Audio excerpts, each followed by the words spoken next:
Baik, langsung saja izinkan saya membacakan sedikit CV dari Prof. Fakihudin Abdul Qadir yang mungkin kalau saya bacakan secara lengkap tidak akan cukup eh, Hmm. karena beliau ini sangat banyak sekali pengalamannya. Jadi beliau ini lahir di Cirebon, Jawa Barat pada 31 Desember 1971. Beliau merupakan penulis dan dosen di Institut Agama Islam Negeri Syekh Nurjati Cirebon.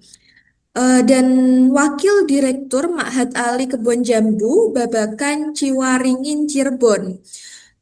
Beliau ini merupakan founder dari media mubadalah.id, juga merupakan fasilitator khususnya yang berkaitan dengan tema gender dan Islam. Juga salah satu dari anggota Majelis Musyawarah Kongres Ulama Perempuan Indonesia. Pemateri selanjutnya yakni Ibu Kholila Mukaromah. Beliau sebentar. Ibu Kholila Mukaromah, beliau lahir di Blitar tanggal 29 September 1990, beralamat di Temenggungan Udan Awu Blitar, Jawa Timur. Beliau lulusan dari Sarjana Tafsir Hadis Universitas Islam Negeri Sunan Kalijaga, Yogyakarta. Juga S2 beliau program studi Al-Quran dan Hadis pasca sarjana Universitas Islam Negeri Sunan Kalijaga, Yogyakarta. Beliau juga merupakan penulis, sering mengisi workshop juga, banyak artikel juga buku yang sudah beliau terbitkan. Dari yang terakhir ini ada Pola dan Wacana Pemahaman Hadis Penciptaan Perempuan dalam Situs Islam Online, studi atas almanhaj.or.id, dan mubadalah.id yang akan dibahas nanti, Ibu. Ya, Beliau menulis mulai pada tahun 2012 sampai dengan sekarang. Untuk pemateri pertama akan disampaikan oleh Bapak Prof. Fakih Abdul Qadir dari Mbak Kholila dulu, Universitas. Mbak Kunti. Oh, Fakih dulu. Ya, Baik. sambil Akan sedikit. disampaikan oleh Oke. NJ. Akan disampaikan oleh Ibu Kholila Mukaromah. Kepadanya waktu dan tempat kami persilahkan. Baik. Baik, terima kasih atas kesempatan yang telah diberikan.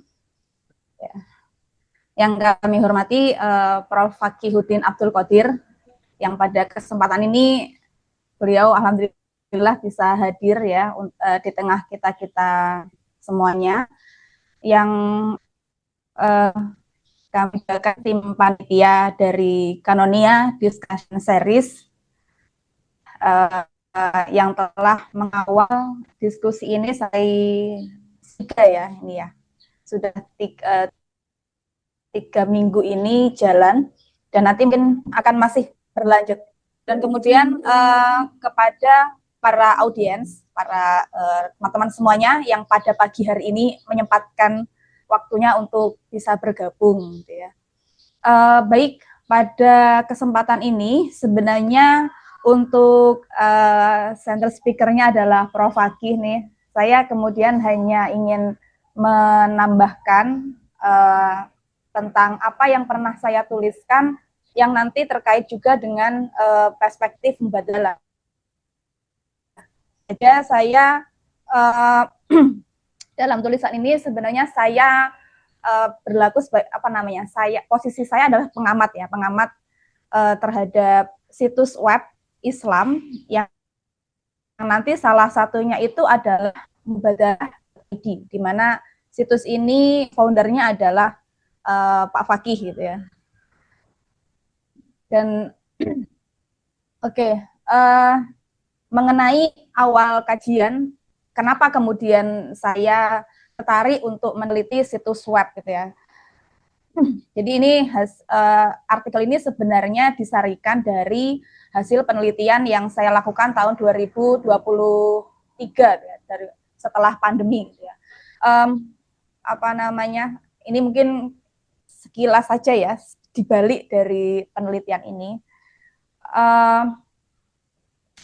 Apa namanya? Apa ya maksudnya? Jadi begini. Pengalaman saya sebagai seorang dosen gitu ya, ketika memberikan tema diskusi ataupun pertanyaan kepada mahasiswa, itu yang saya rasakan mereka mencari bahan materi ataupun yang membantu mereka menjawab pertanyaan-pertanyaan itu tuh lewat situs gitu ya, lewat situs web gitu.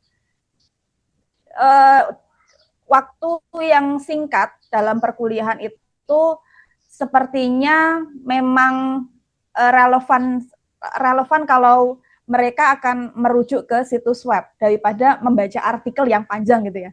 Dengan situs web 5 menit kita akan mendapatkan jawaban, kita mendapatkan pengetahuan gitu ya. Itu yang kemudian mendasari saya kenapa mau meneliti situs web wacana teks agama, tapi bukan yang ada di buku, bukan di pemikiran tokoh, mungkin di tulisan-tulisannya yang panjang ya, tapi kemudian situs web itu menurut saya juga sangat penting perannya pada saat ini. Dia sudah seperti madrasah ya, madrasah ataupun masjid tempat umat Islam untuk memperoleh mendapatkan ilmu keagamaan, ilmu tentang Islam itu di situs web juga. Itu kemudian pertimbangan kenapa meneliti di situs web. Yang kemudian saya pernah juga mengikuti seminar di mana dalam seminar itu ada beberapa hal yang kemudian menurut saya penting.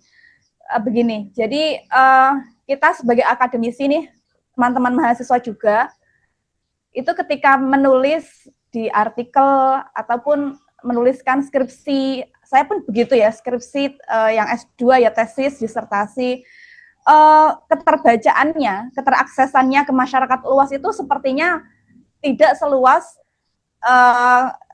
kalau kemudian tidak seluas tulisan-tulisan yang ada di situs web, keterjangkauannya gitu.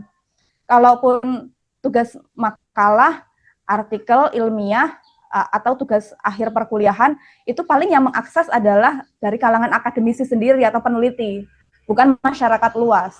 Jadi kemudian ada kebutuhan untuk mendiseminasikan, mensosialisasikan hasil penelitian kita itu dengan bahasa yang mudah dipahami masyarakat melalui situs web. Kalau dalam ini ya, dalam bentuk teks ya, teks bukan visual kayak di media sosial. Itu yang menurut saya yang melatar belakangi saya kenapa kemudian melakukan penelitian ke situs web. Oke, yang kedua sebenarnya tema dalam artikel ini merupakan tema kecil dari penelitian yang saya lakukan, di mana penelitian yang saya lakukan berusaha untuk melihat, menggali, mengamati bagaimana hadis-hadis yang menstereotip, menstigmatisasi perempuan itu disajikan di media online.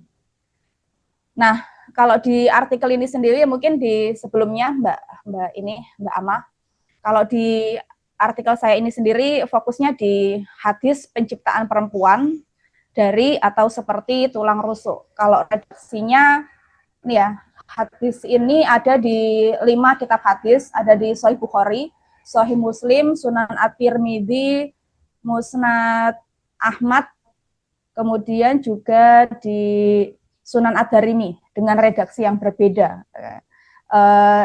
Yang redaksinya anna Rasulullah Shallallahu Alaihi Wasallam qala al-mar'atu kadhil ain in aqamtaha kasartaha wa in istamta'ta biha wa fiha iwajun.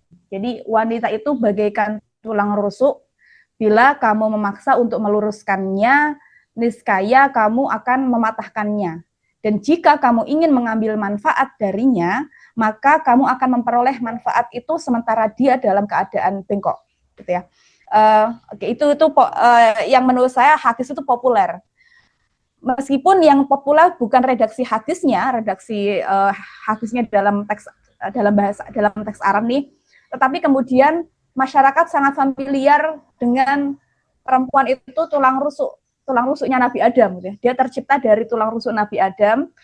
Kemudian kalau misalkan nih ya, nanti Mbak Ama ketemu dengan pasangannya, biasanya nih aku menemukan pasangan tulang rusukku gitu ya. Aku kadang menemukan itu di meme-meme gitu ya. Yang mana sebenarnya itu ada kaitannya dengan teks ini ya, teks agama ini. Meskipun ini sebenarnya bukan hanya di Islam, di luar di agama lain pun juga begitu ya. Adam tentang penciptaan Hawa dan Adam dan Hawa gitu ya. Bahwa Hawa tercipta dari tulang rusuk Adam dan tulang rusuknya itu bagian yang bengkok sehingga perempuan itu yang memiliki sifat-sifat perempuan kemudian diserupakan dengan tulang rusuk yang bengkok tadi, harus tidak boleh berlaku kasar. Nanti kalau dikasarin patah gitu kan. Jadi harus hati-hati sekali karena tulang rusuk dia terbuat dari tulang rusuk bengkok gitu ya. Atau kemudian yang tadi ya, ketika menemukan pasangan, aku telah menemukan tulang rusukku katanya gitu. Itu yang familiar di masyarakat. Dan kemudian narasi hadis ini sendiri itu bisa ditemukan di banyak situs Islam online. Populer lah, hadisnya itu populer, kemudian bukan hanya hadisnya, tadi ya makna narasinya seperti apa tadi juga sangat populer sekali, meskipun bentuknya kemasannya bukan hadis, itu diterima bukan hadis. Kemudian situs Islam online sendiri itu berperan sebagai arena produksi wacana agama, wacana pemahaman agama, dan dia juga mereproduksi ya wacana keagamaan, wacana agama yang sudah ada tafsir ya, pemahaman terhadap hadis ini sebenarnya sudah ada kan ya setelah Nabi itu dalam kitab-kitab syarah yang kemudian itu dibawa lagi ke sini, direproduksi, disajikan kembali tanpa mempertimbangkan konteks yang berbeda dulu dan sekarang. Dan kemudian bagaimana penyajian narasi teks agama itu di media itu juga mereka penekanan makna yang disajikan terhadap teks agama itu juga disesuaikan dengan orientasi ideologis si founder dan juga pengelola situs ya. Kalau tidak sesuai dengan ideologi founder pengelola situs, maka kemudian mungkin tidak akan dipublish ya, tidak akan ditampilkan dia dipublish gitu. Next. Nah, mengenai tipologi situs web Islam sendiri sebenarnya sangat banyak dan beragam. Disclaimer ya, penelitian ini saya lakukan 3 tahun yang lalu ya, jadi mungkin sekarang banyak banyak perkembangan ya, saya tidak menampik banyak perkembangan. Oke, mengenai karakteristiknya sendiri, Syafiq Ali itu membaginya menjadi 4 ya. Ini kita fokusnya di situs web Islam ya. Situs web yang berbasis Islam. Yang topik-topik bahasannya tentang Islam. Itu ada karakteristik situs web yang konservatif, ada yang politik, ada yang multikultural, dan juga ada yang komersil.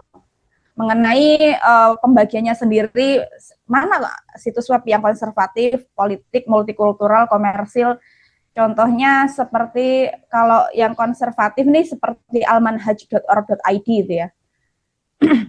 Kemudian mana tadi sebentar. Kalau yang politik seperti Era Muslim apa ya? Kalau yang situs konservatif itu almanhaj.org.id, muslim.org.id, kemudian kalau yang beraliran politik itu Era Muslim ya. Era Muslim, kemudian kalau yang multikultural yang Era Muslim dan voaislam.com yang beraliran Islam politik. Yang ketiga situs web yang multikultural ini disematkan ke situs web yang mewartakan pentingnya kerukunan umat beragama seperti nu.org. muhammadiyah.org.id, juga muhammadiyah.org.id yang berbasis organisasi nih kayak keduanya. Yang terakhir, situs web yang bernuansa Islam hanya sebatas tujuan untuk mencari keuntungan komersil nih. Ini yang biasanya menggunakan judul-judul yang bombastis, menampilkan kesan Islam, tapi tidak ada unsur dakwahnya. Kemudian,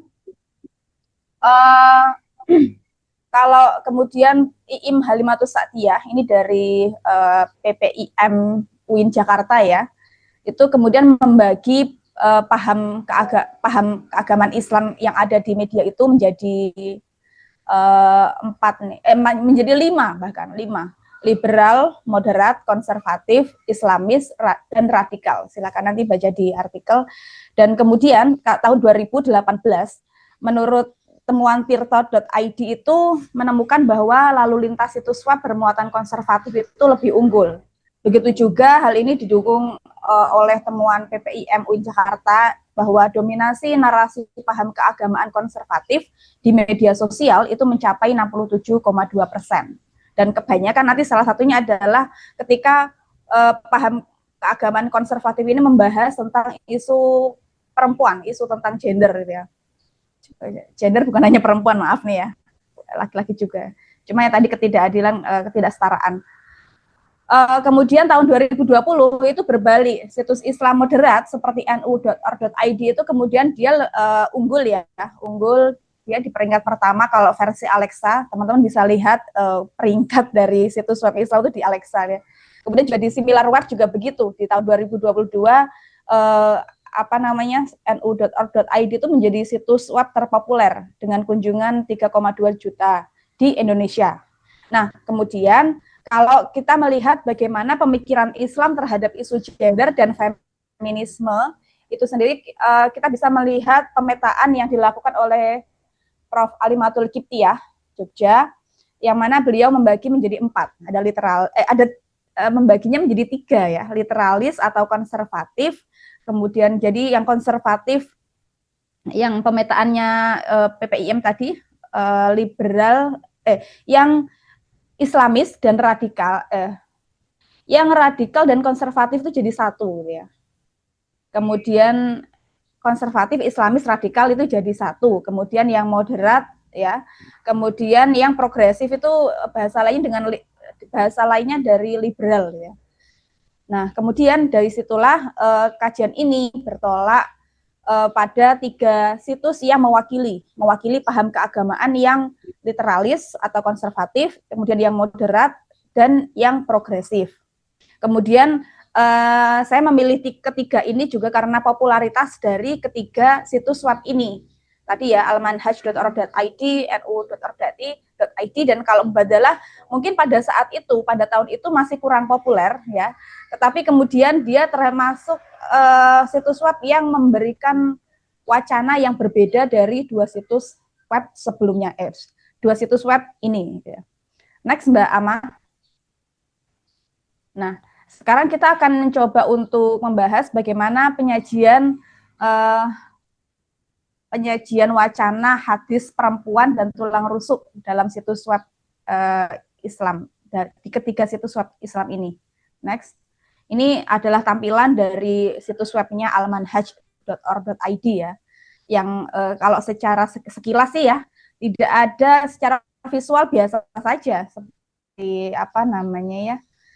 hitam putih, tidak ada ilustrasi apapun. Kemudian next, judulnya wasiat Nabi tentang wanita. Ini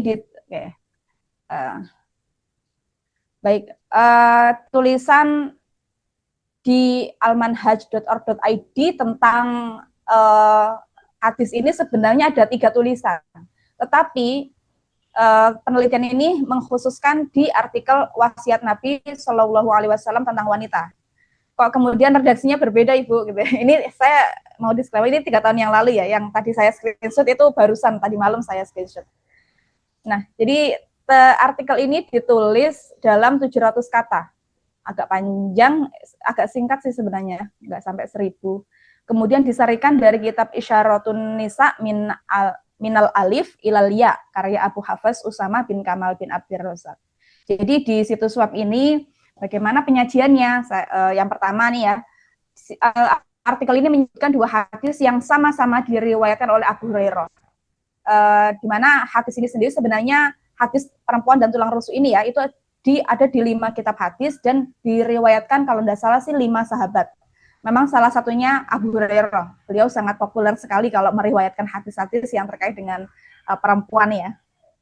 Oke, kemudian setelah menyebutkan dua redaksi hadis yang sama-sama bicara perempuan itu tercipta, yang pertama min dari tulang rusuk, yang kedua k seperti itu ya. Yang kemudian setelah itu artikel ini juga mengkaitkan dengan riwayat hadis yang lain. Ini mungkin agak kecil ya, tentang riwayat sesungguhnya aku Nabi mengkhawatirkan 2 orang yang lemah atas kalian, ya. Ya, kecil sekali, maaf. Yakni 1 anak yatim dan 2 wanita. Yang kedua tentang wanita itu diciptakan dari tulang rusuk nih ya. Jika kamu meluruskannya, kamu mematahkannya. Jadi berlemah lembutlah terhadapnya, maka kamu akan dapat hidup bersamanya. Ini yang dikaitkan dengan hadis yang lain. Kemudian juga artikel ini menjelaskan syarah dari hadis utama itu merujuk pada syarahnya Ibnu Hajar Al-Asqalani, sama dengan Pak Ibnu Hajar nih. Cuma akhirnya aja di kitab Fathul Bari. Kemudian juga menyebutkan kualitas hadisnya, bahwa ini menurut At-Tirmidzi hadisnya hasan sahih ya. Dan tidak lupa di artikel ini juga mengutip kualitas hadis penilaian dari Al-Albani, ulama mereka nih, yang menyebut hadis ini sahih. Kemudian juga artikel ini mengkorelasikan hadis utama tadi dengan hadis lain yang melengkapi, bahwa meskipun hadisnya berbicara tentang larangan mukmin membenci mukmin yang lain, karena bisa jadi apa yang tidak kita sukai darinya dalam satu hal, tapi kemudian kita menyukai pada hal yang lain. Nah, ini saling melengkapi, bukan berarti tadi perempuan tercipta dari tulang rusuk, dia mudah bengkok, tapi kemudian tidak boleh membenci gitu ya. Kemudian menyebutkan kitab Adabuz Zifaf karya Al-Albani, yang sepertinya kitab ini menjadi sumber dari kitab Isyaratun tadi ya, Isyaratun Nisa tadi, yang kemudian dari kitab tersebutlah disalin menjadi artikel populer web ini. Dan kemudian saya melihat bahwa penerimaan atas makna literal hadis, bahwa al-wasiat ini ditujukan untuk laki-laki sebagai pedoman mereka untuk memimpin wanita. Saya gunakan diksi perempuan wanita sesuai dengan penggunaannya di web ya nanti ya. Next, lanjut kita ke NU Online ya. Ini saya ambil salah satu tulisan di mana artikel ini berjudul Memahami Hadis Perempuan Tercipta dari Tulang Rusuk Kaum Adam. Ini lebih, menurut saya lebih secara visual ya. Ada setelah judul diiringi dengan visual ilustrasi seperti ini, tidak hitam putih seperti tadi gitu ya. Next, Mbak Amah. Nah, di nu.org.id ini dimasukkan dalam menu ilmu hadis. Ini ditulis oleh Muhammad Iqbal Syauqi pada 20 April 2019. Jadi narasi dalam artikel ini pertama kali dimulai dengan memotret realitas masyarakat yang akrab dengan kiasan perempuan tercipta dari tulang rusuk lelaki. Kemudian juga dia menjelaskan bahwa hal ini terkait juga dengan kisahnya Nabi Adam dan Hawa, sebagaimana yang tadi juga saya sebutkan. Kemudian sama dengan di almanhaj.org.id, si penulis juga menyebutkan 2 hadis riwayat Abu Hurairah yang diambil dalam Sahih Bukhari dan Sahih Muslim, lalu menuliskan redaksi dan terjemahan syarah hadisnya sama-sama juga dari Ibnu Hajar Al-Asqalani di Fathul Bari. Kemudian si penulis juga menyebutkan bagaimana posisi hadis ini kerap menjadi tafsir dari Quran surat An-Nisa tentang penciptaan manusia ya, laki-laki perempuan, min nafsi wahidah. Nah, nanti tafsirannya adalah hadis itu tadi, riwayat yang digunakan. Kemudian penulis menegaskan ulama klasik lebih cenderung ke makna zahir teks, serta mengemukakan pandangan ulama. Selain itu ya penulis juga mengemukakan pandangan ulama lain yang melihat bahwa hadis ini termasuk ahwalul ghaib. Kenapa? Karena kalau dilihat dari fisiologis manusia nih ya, pada dasarnya tulang rusuk keduanya laki-laki perempuan itu sama-sama berjumlah 12. Ini kata si penulis artikel gitu ya. Jadi di artikel ini penulis memberikan pandangan lain ya. Di satu sisi memang ulama klasik itu memaknainya dengan makna zahir teks. Yang kedua ada juga ulama yang berpandangan lain. Kemudian ini udah ambil ini ya. Saya percepat. Kemudian si penulis juga memberi tambahan ya terkait perbedaan redaksi dari dua teks hadis. Satunya menggunakan redaksi min dari, yang satu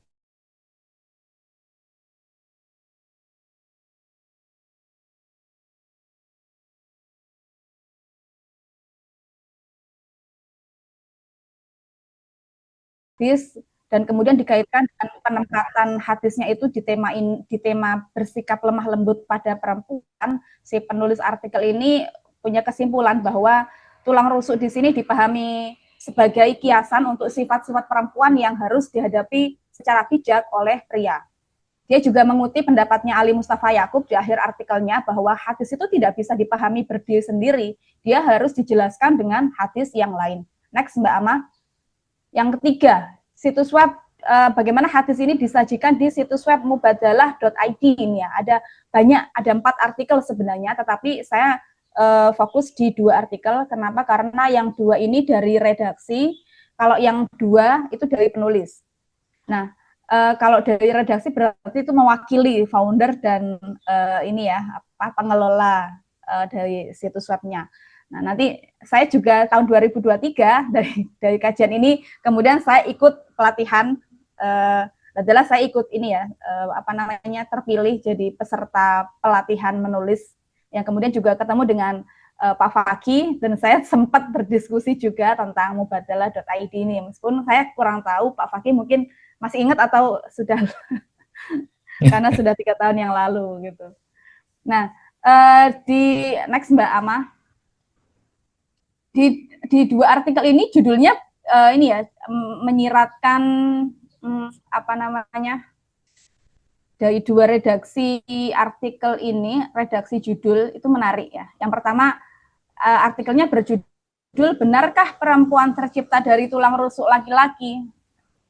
Seperti diawali dengan pertanyaan ya, benarkah gitu ya. Nah, ini diunggah 3 Juni 2016. Dilihatnya 318 kali. Dari diksi judul menurut saya itu mengajak agar membaca kritis terhadap hadis apakah perempuan tercipta dari tulang rusuk laki-laki gitu ya. Nah, kemudian paragraf awal pun juga diawali dengan pandangan bahwa perempuan tercipta dari tulang rusuk laki-laki adalah sesat dan salah dalam perspektif Islam. Kalau kemudian itu disandarkan ke hadis, riwayatnya itu kemudian perlu dibaca lagi. Kalau mau disandarkan ke Al-Quran sebenarnya tidak bicara soal itu. Al-Quran bicaranya min nafsi wahidah, sama gitu ya. Gitu. Kemudian juga narasi selanjutnya berusaha mengkritisi sumber, baik itu ayat dan hadis tadi yang saya sampaikan. Kemudian adanya ragam redaksi hadis, bahwa hadis itu sebenarnya tidak menyebutkan kalau khuliqat min dhil'ainnya siapa gitu. Tercipta dari tulang rusuknya siapa? Di hadis itu sebenarnya tidak menyebutkan dari Adam, kan tidak ya sebenarnya.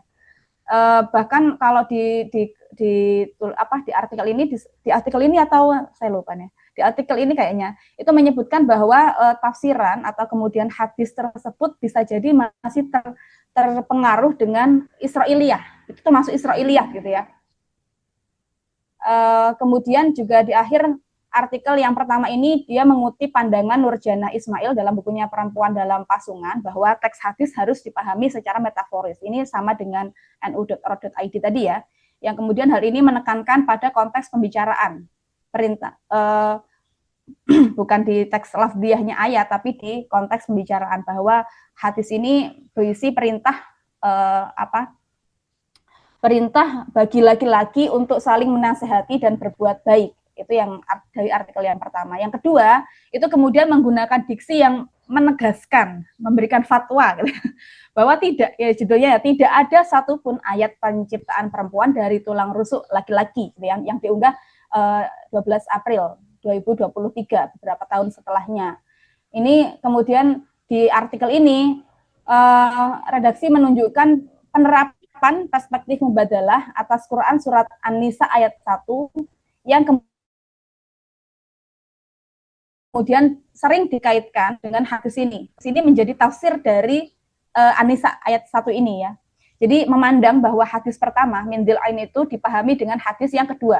Ya, tetap sesuai tadi ya dengan pandangannya Mustafa Ali Yaakub yang dikutip oleh nu.org.id tadi, bahwa hadis yang pertama